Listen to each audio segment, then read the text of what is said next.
Ieri sono andata al supermercato e ho aspettato in fila alla cassa per 20 minuti.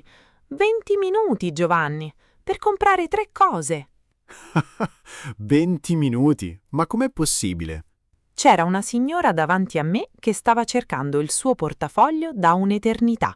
Prima nella borsa grande, poi nella borsa piccola, poi di nuovo nella borsa grande. E io lì, ferma, con il gelato che si scioglieva in mano. Quella scena la conosco benissimo. E sai una cosa? Quella situazione, la fila, il gelato, la signora con la borsa, è piena di espressioni italiane reali che usiamo ogni giorno. Proprio quelle che senti dai tuoi vicini, al mercato, in cucina. Esatto. Oggi ti insegniamo 10 frasi, più una bonus alla fine, tutte nate da una situazione reale, la spesa al supermercato. Italiano vivo, quello che senti ogni giorno. E la cosa bella è che queste frasi le puoi portare fuori dal supermercato subito. Le userai con gli amici, con i colleghi, guardando un film italiano. Sono ovunque. Cominciamo dalla prima frase, quella che mi ha fatto soffrire ieri. Fare la fila. Fare la fila significa aspettare in coda, uno dietro l'altro, al supermercato, alla posta, all'ufficio. Sembra semplice, vero? Ma usiamo questa espressione anche in senso figurato. Puoi fare la fila per un concerto, per un appartamento in affitto, per un posto di lavoro molto richiesto. Se qualcosa è desiderato da tanti, ci si mette in fila. Pensa a questa frase. Ho fatto la fila per 2 ore per comprare i biglietti del concerto. Fisicamente, letteralmente in fila. Oppure, per quel lavoro c'era la fila. Lì non c'è una vera fila, vuol dire che tantissime persone lo volevano. Esatto. Quando qualcosa vale, la gente fa la fila. Prova a ripetere. Fare la fila. Ancora una volta. Fare la fila. Bene, e adesso torniamo un secondo alla mia situazione di ieri. Io stavo facendo la fila, il gelato si scioglieva e la signora ancora cercava quel portafoglio. Fare la fila, la prima frase di oggi. La seconda frase di oggi è una delle mie preferite, perché ha 2 significati completamente diversi e tutti e 2 li senti continuamente.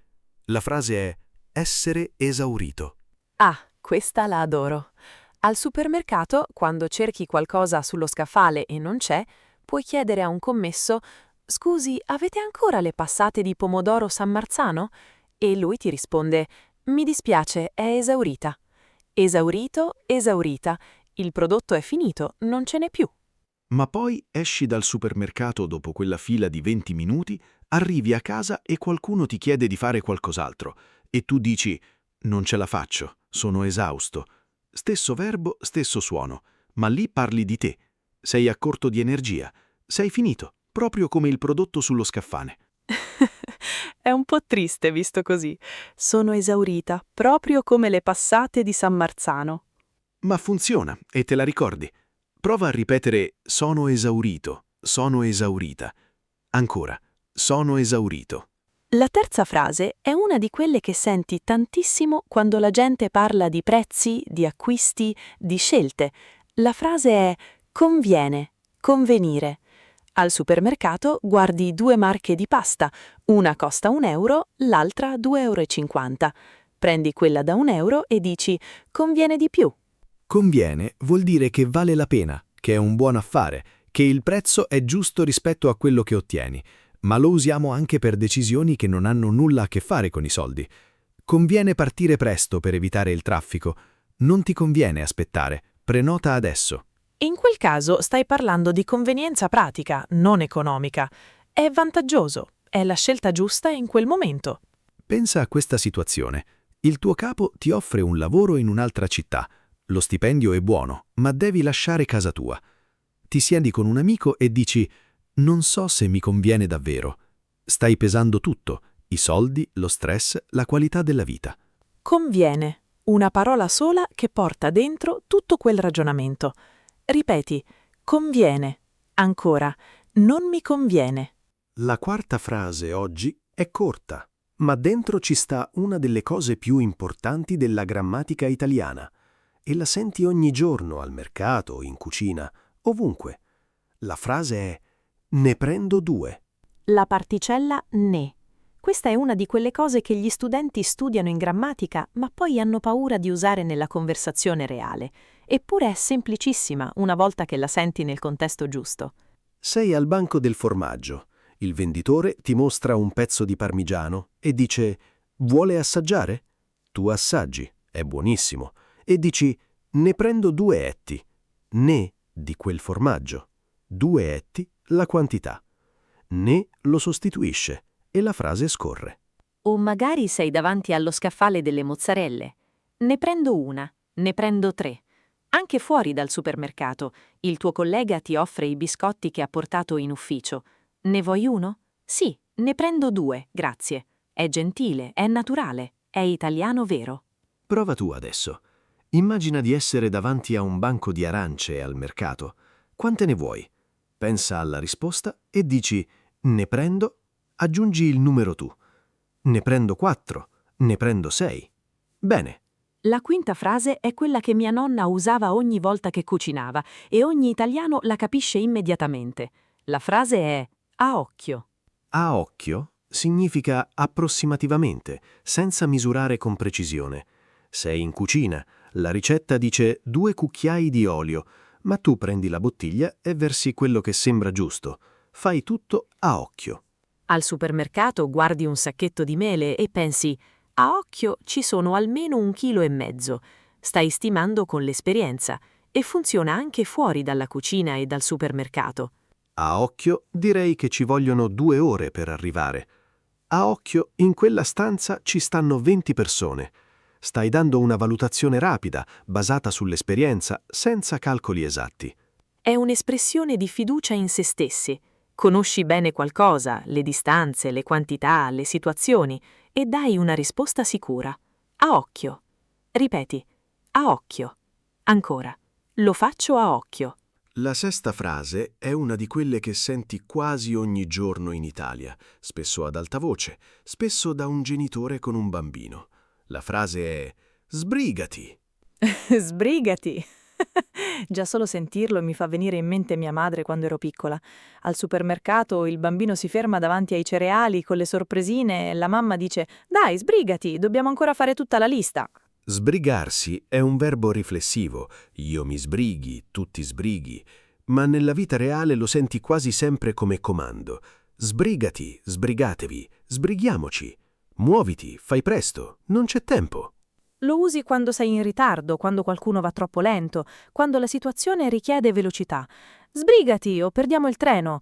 Se ti sbrighi arriviamo ancora in tempo. C'è sempre una conseguenza e quella conseguenza è il motore della frase. Puoi usarlo anche su te stesso. Stai lavorando a qualcosa, guardi l'orologio e pensi: «Devo sbrigarmi». Stai dando un ordine a te stesso. È una frase molto energica, molto italiana. Ripeti, sbrigati. Ancora, dobbiamo sbrigarci.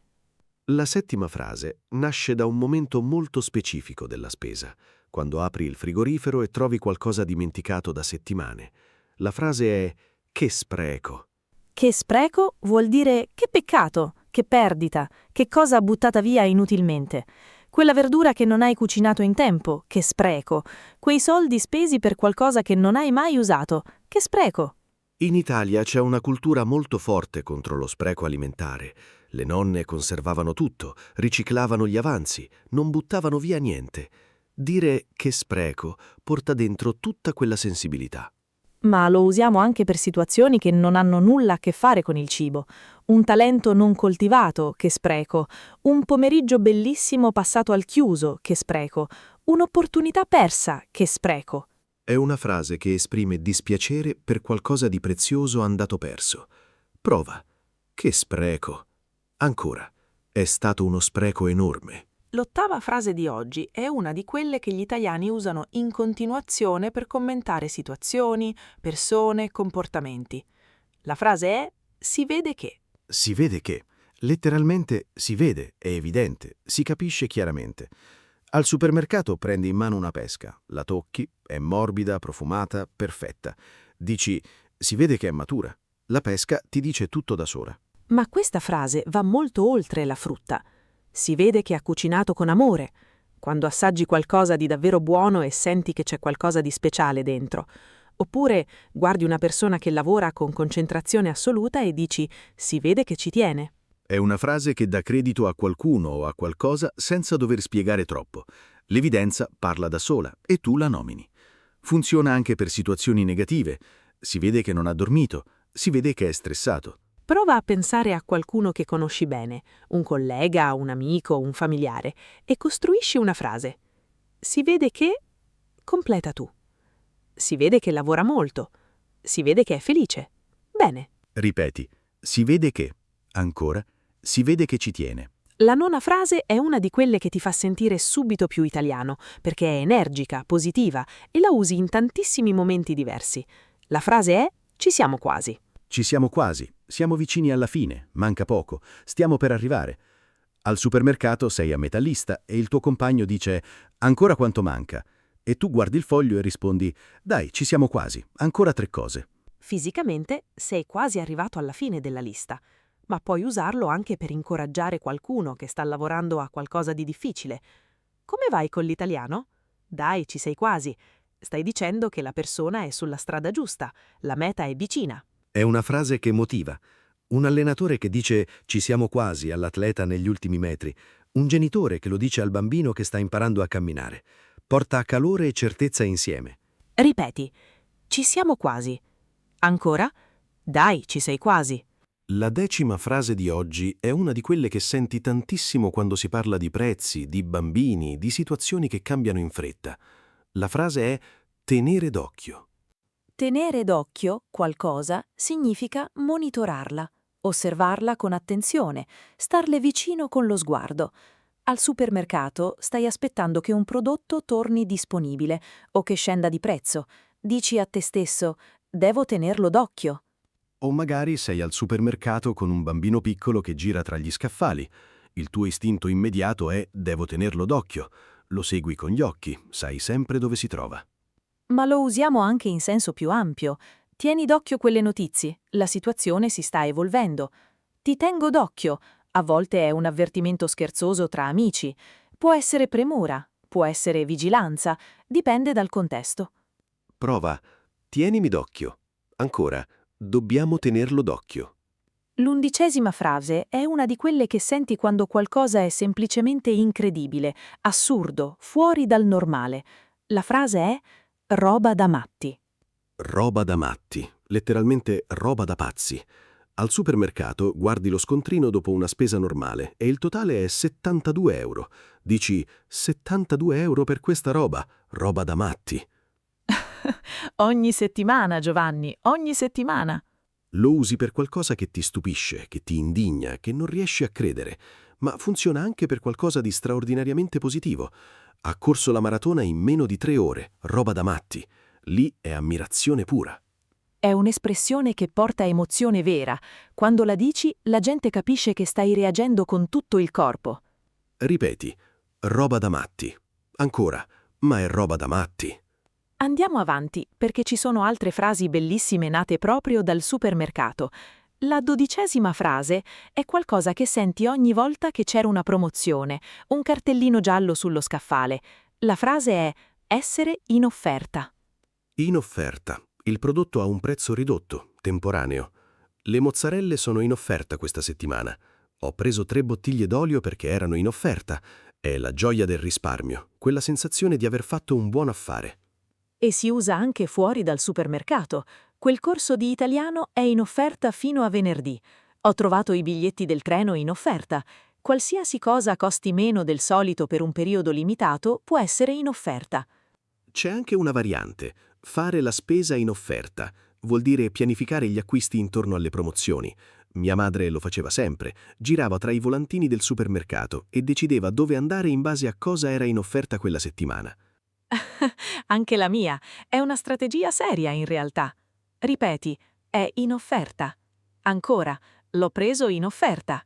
La 13ª frase nasce da un momento molto specifico. Sei in cassa, il cassiere passa i tuoi prodotti e tu guardi lo schermo per controllare i prezzi. La frase è fare attenzione. Fare attenzione significa prestare cura, stare vigile, osservare con concentrazione. Al supermercato fai attenzione ai prezzi, alle date di scadenza, a quello che metti nel carrello. È un verbo che usa il concetto di attenzione come qualcosa di attivo, la stai facendo, la stai mettendo da qualche parte. Lo usiamo continuamente nella vita quotidiana.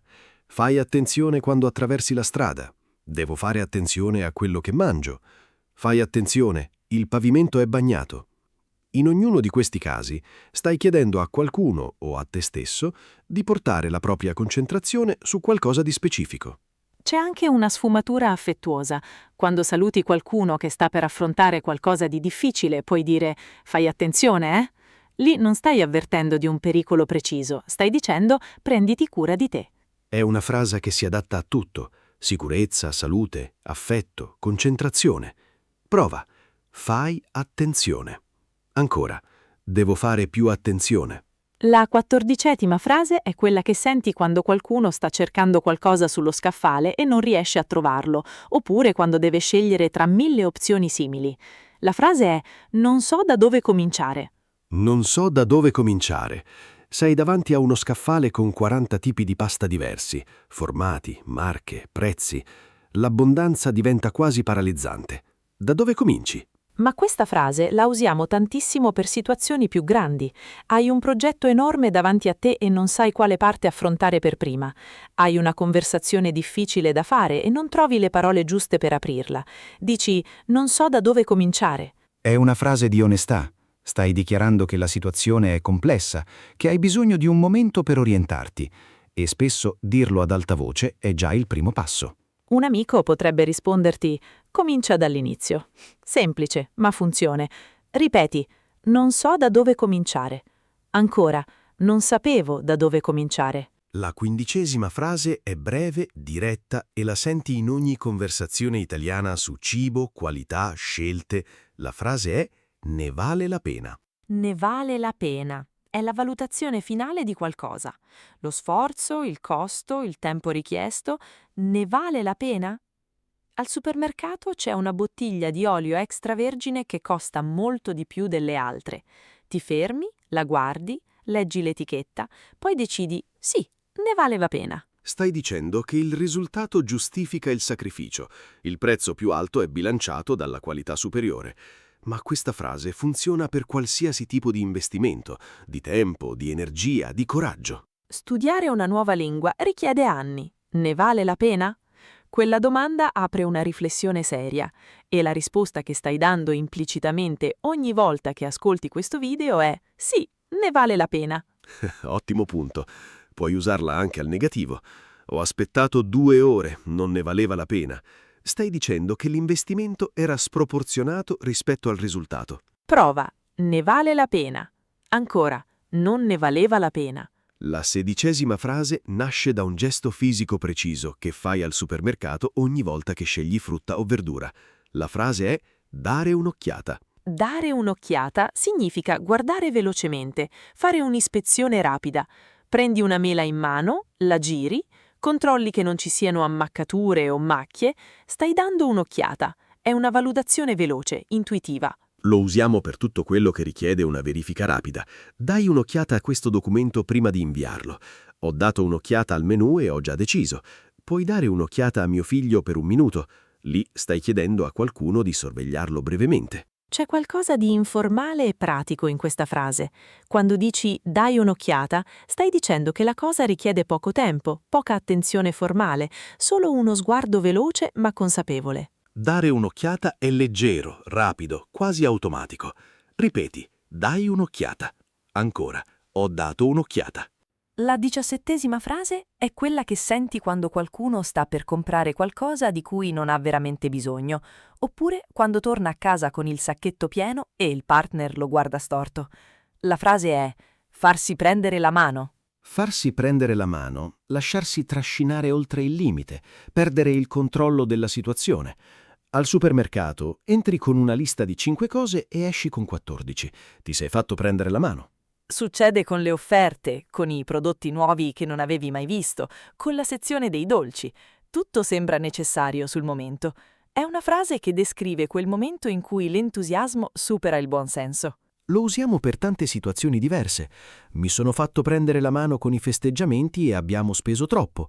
Quando cucino per gli ospiti mi faccio sempre prendere la mano e preparo il triplo del necessario. C'è quasi sempre un sorriso dentro questa frase. È un eccesso comprensibile, umano. Puoi anche usarla come avvertimento a te stesso. Attenzione, non farti prendere la mano. Stai mettendo un freno consapevole prima che l'entusiasmo prenda il controllo. Ripeti, mi sono fatto prendere la mano. Ancora, non farti prendere la mano. La 18ª frase è una di quelle che si sente tantissimo quando gli italiani parlano di cibo, e gli italiani parlano di cibo in continuazione, quindi la sentirai spesso. La frase è avanzare o sono avanzati. Avanzare nel senso di rimanere, di essere in più. Hai cucinato la pasta per 4 persone, ma erano solo in 2 a cena. Il giorno dopo apri il frigo e dici è avanzata della pasta. È rimasta lì, in attesa. Al supermercato potresti comprare qualcosa pensando «si avanza, lo mangio domani». Stai già pianificando l'avanzo. In Italia questa è una mentalità seria. Gli avanzi si conservano, si riciclano, si trasformano in nuovi piatti. La cucina degli avanzi è una tradizione. La ribollita toscana, il polpettone, il risotto al salto, sono tutti nati da ingredienti avanzati che qualcuno ha trasformato in qualcosa di buono. Lo usiamo anche fuori dalla cucina. Sono avanzati dei biglietti per il concerto, ne vuoi uno? Mi è avanzato del tempo nel pomeriggio, qualcosa che è rimasto disponibile, pronto per essere usato. Prova, è avanzato. Ancora, ne è avanzato un po'. La 19ª frase di oggi nasce da quel momento in cui sei in coda alla cassa e realizzi che hai dimenticato qualcosa. La frase è fare un salto. Fare un salto, letteralmente fare un salto, ma nella vita reale vuol dire andare velocemente in un posto e tornare. Faccio un salto al reparto dei latticini, ho dimenticato la mozzarella. Vai, prendi quello che ti serve, torni. È un movimento rapido, quasi senza interruzione. Lo usiamo continuamente per uscite veloci di ogni tipo. Faccio un salto in farmacia. Fai un salto da me stasera. Ho fatto un salto in ufficio sabato mattina. In tutti questi casi l'idea è che la visita è breve, mirata, senza cerimonie. C'è qualcosa di molto italiano in questa frase, l'idea che ci si passa, che non serve un appuntamento formale, che la vita è fatta di questi piccoli movimenti spontanei. Fai un salto da me è un invito caldo, informale, senza pressione. Fare un salto è leggero, la vita fatta di piccoli movimenti spontanei. Prova, faccio un salto. Ancora, fai un salto da me. La 20ª frase chiude questo blocco ed è una di quelle che senti quando qualcosa ti delude, quando le aspettative erano diverse dalla realtà. La frase è lascia a desiderare. Lascia a desiderare qualcosa che delude, che ha dei difetti, che potrebbe andare meglio. Al supermercato hai comprato una nuova marca di pomodori pelati, li usi per il sugo e il risultato è piatto, senza carattere. Lascia a desiderare. È una critica elegante. Stai dicendo che la cosa ha dei difetti, che non soddisfa pienamente, ma lo dici con una certa misura. Il servizio clienti di quel negozio lascia a desiderare. La qualità del materiale lascia un po' a desiderare. Stai segnalando un problema con precisione. Si usa anche in senso scherzoso tra amici. Qualcuno racconta una barzelletta che non fa ridere nessuno e tu dici lascia un po' a desiderare. È critica con il sorriso. È una frase raffinata, quella che usano le persone che vogliono esprimere disappunto con stile. Ripeti, lascia a desiderare.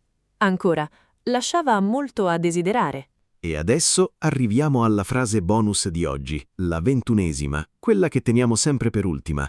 È una di quelle espressioni che senti e pensi, questa è così italiana. La frase è meno male. Meno male, letteralmente meno male, meno peggio. Lo usiamo come esclamazione di sollievo. Sei al supermercato con l'ultimo pezzo di parmigiano nel frigo e vedi che sullo scaffale ne hanno rimessi altri. Meno male, ti senti salvato. La usi quando qualcosa che temevi non si è verificato, oppure quando una situazione difficile si è risolta bene. Meno male che ho portato l'ombrello, meno male che hai chiamato, stavo per uscire, meno male che c'eri tu. C'è calore in questa frase. Quando dici meno male che c'eri tu, stai dicendo che la presenza di quella persona ha cambiato qualcosa in positivo. È gratitudine e sollievo insieme. Si può usare anche con un po' di ironia. Qualcuno ti dice che finalmente ha fatto qualcosa che avrebbe dovuto fare settimane fa. Tu rispondi, meno male. Lì c'è un po' di frustrazione contenuta, meno male che ci sei arrivato. Ripeti, meno male. Ancora, meno male che sei venuto. E siccome siamo generosi oggi, abbiamo una seconda frase bonus, la 22esima. Questa nasce dall'esperienza di assaggiare qualcosa al supermercato, quei banchetti con i cubetti di formaggio o i pezzi di salume, e avere un'opinione netta. La frase è: non mi dice niente. Non mi dice niente, letteralmente, non mi dice nulla. Assaggi qualcosa e non ti entusiasma, non ti convince, non ti colpisce. Ho assaggiato quel formaggio nuovo, ma non mi dice niente. Non è brutto, necessariamente. Semplicemente non ti parla, non ti emoziona. Lo usiamo per cibo, musica, film, persone, situazioni. Quel film non mi ha detto niente. Quel ragazzo è simpatico, ma non mi dice niente. È una valutazione soggettiva, personale, qualcosa che per altri potrebbe essere fantastico, ma che per te non scatta. È una frase onesta e educata allo stesso tempo. Stai esprimendo indifferenza senza essere scortese. Ripeti, non mi dice niente. Ancora, quella cosa non mi ha detto niente. Bene, facciamo un momento di respiro, perché abbiamo fatto tantissimo oggi. 22 frasi nate tutte da una situazione che conosci bene, il supermercato. Esatto, ripercorriamola insieme velocemente. Fare la fila, aspettare in coda. Essere esaurito, finito, sia un prodotto che una persona stanca. Conviene, vale la pena, è vantaggioso. Ne prendo 2, la particella ne in azione. A occhio, stimare senza misurare con precisione. Sbrigarsi, fare presto, muoversi. Che spreco, qualcosa di prezioso andato perso. Si vede che, è evidente, si capisce chiaramente. Ci siamo quasi, siamo vicini alla fine, manca poco. Tenere d'occhio, monitorare con attenzione. Roba da matti. Qualcosa di incredibile, positivo o negativo. Essere in offerta, a prezzo ridotto. Fare attenzione, stare vigile, prestare cura. Non so da dove cominciare. Di fronte a qualcosa di complesso o travolgente.